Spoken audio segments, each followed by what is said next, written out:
آقای دکتر 24 ساعت بعد از این سانحه و این حادثه چه مسائل ایمنی رو میبایست همچنان ساکنان جنوب ایران رعایت بکنند؟ سلام عرض می‌کنم خدمتتون و تسلیت میگم به بازماندگان کشته شدگان این حادثه دردناک و همینطور سایر آسیب دیدگان. مشکلی که وجود داره در اینجا این هست که در حوادث مشابهی که دیده شده، مثلا حادثه 11 سپتامبر یا حادثه بیروت که مهمان قبلی هم اشاره کردن،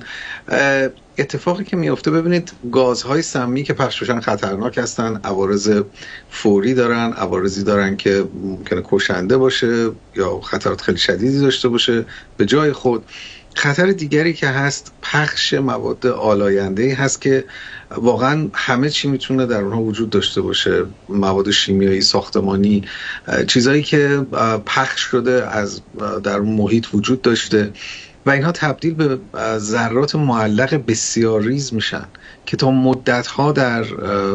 هوا باقی میمونن بسته به جریان هوا، رطوبت و غیره، و اینها میتونن تا کیلومترها پخش بشن. و خطری که اینها دارن این هست که به خاطر اینکه در باقی میمونن و پخش میشن در محیط ها در فاصله خیلی طولانی، میتونن این آلودگی رو وارد بدن بکنن بدون اینکه حتی متوجه بشن. یعنی نه دودی دیده میشه نه غباری دیده میشه، اما اینها وارد بدن میشن و در دراز مدت میتونن خطرات زیادی داشته باشن، از جمله بروز سرطان که مثلا در حادثه 11 سپتامبر الان دیگه ثابت شده کسانی که در تماس بودن با این ذرات این مشکل رو داشتن. و در مورد بیروت هم شواهدی وجود داره که میزان بروز سرطان بیشتر شده در این افرادی که در تماس بودن. بنابراین توصیه این هست که حتی وقتی دود وجود نداره یا ذرات معلق دیده نمیشه، چون اینها قابل دیدن نیستن، بسیار ریز هستن، استفاده از ماسک حد اکثر زمانی که امکان داره در داخل خونه با پنجره‌های بسته باشه،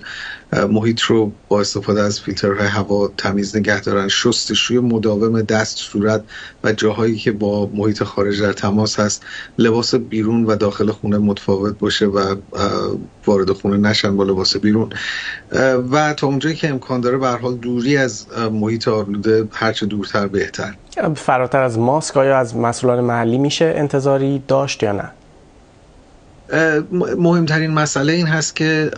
روش‌های پاکسازی، اولا توصیه به این که واقعا افرادی که نیازی نیست که در اون منطقه باشن در اون منطقه نباشن، دور بشن از منطقه. در دراز مدت پاکسازی و بررسی این که چه آلاینده هایی در محیط وجود داشته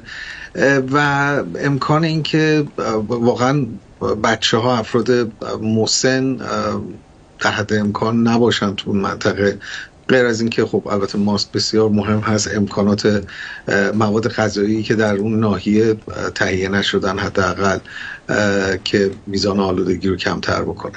ممنونم از شما دکتر شهرام کردستی، استاد ایمنی شناسی سرطان در دانشگاه کینگز کالج لندن.